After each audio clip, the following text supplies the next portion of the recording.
recently I've been coaching a person who is aware that they are almost not being listened to in the way they would like to be listened to, and they're not necessarily effectively changing somebody's minds or helping them understand an important problem.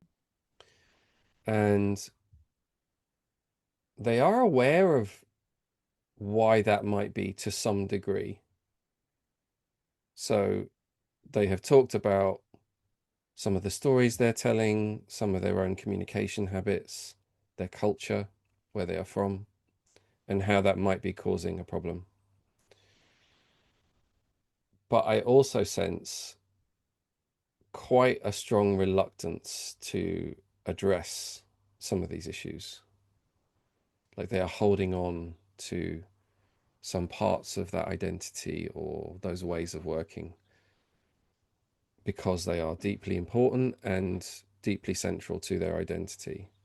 And so my Mm. question has become, how do I help this person move beyond those boundaries, those limitations?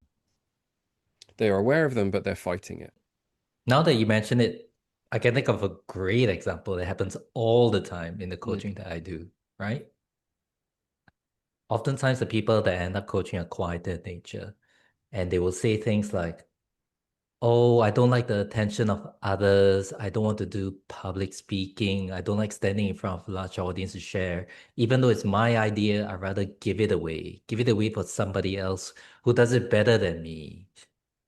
The challenge with that behavior is that, especially in the work environments that I've worked in, it's not so easy to tell who was who they should credit for the idea. Oftentimes, it ends up being the person that talks about the idea, even though it is not their thing. They're just talking about it. mm, And where I sense reluctance is because people sense that it's just not me. It's this part of my identity being quiet. It's just not me. And to make that change is hard. mm, And where how I try to break that, how do I, the key is really how do I get this person and help them see that making this change, improving in this one thing, it's not gonna suddenly turn you into somebody else. And the way that I make that distinction is that these things are just skills, and your identity and your skills are separate things.